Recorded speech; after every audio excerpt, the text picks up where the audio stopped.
This lesson covers the major features of Book 6 in the Iliad.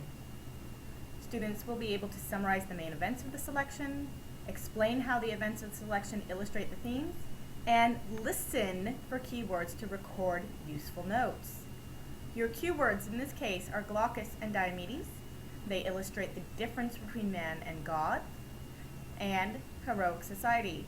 You also have Hector's journey through Troy, which establishes Hector as a foil to Achilles, illustrates the heroic society ideal, shows divine intervention, and has elements of foreshadowing. Glaucus and Diomedes encounter each other on the battlefield outside of Troy, and they stop to have a conversation when Diomedes asks of Glaucus whether or not Glaucus is immortal or man.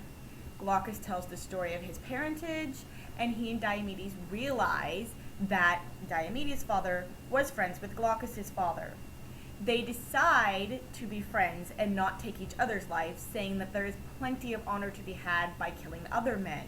They trade armor, and this illustrates the Greek and Trojan paradigms of hospitality and shows the gestures expected of heroes to other heroes in the heroic society. The reasoning behind not wanting to fight Glaucus if he was immortal shows once again the differences between immortal and God, and we also have an element of divine intervention in that at the end Glaucus realizes he changed his very expensive gold armor for Diomedes' lesser valued bronze armor, and therefore Zeus has befuddled him and made him lose his wits by causing him to give up something more valuable. We also have Hector's journey through Troy in this section. Hector goes to Troy with two goals. One, he wants to gain Athena's favor for their battle cause. This is ultimately thwarted in that Athena refuses to answer the prayers of the women and give the Trojans support.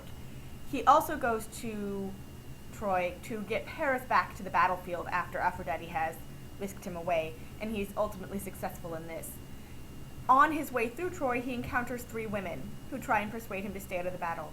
First, he meets his mother, who pleads with him as a mother to stay out of the battle and stay home where he's safe and have some wine and make offerings to Zeus. He declines, saying that wine would slow his wits and that he doesn't dare make offerings to Zeus when he's so tarnished with the battle of war.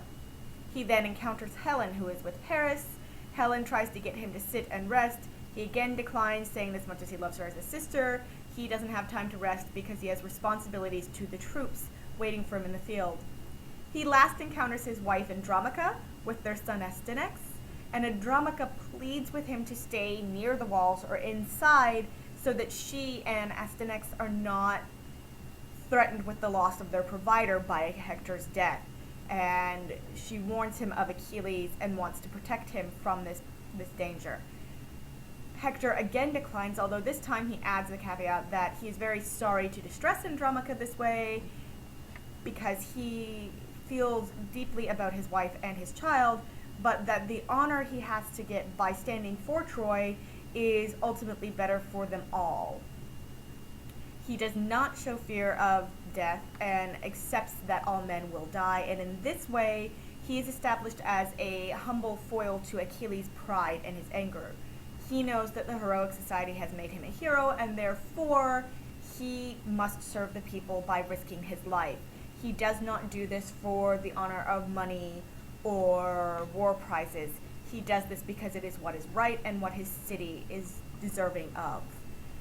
He does not fear the death that can happen with war, such as Achilles does, and therefore is showing a different track than what Achilles does with his challenge of the heroic society.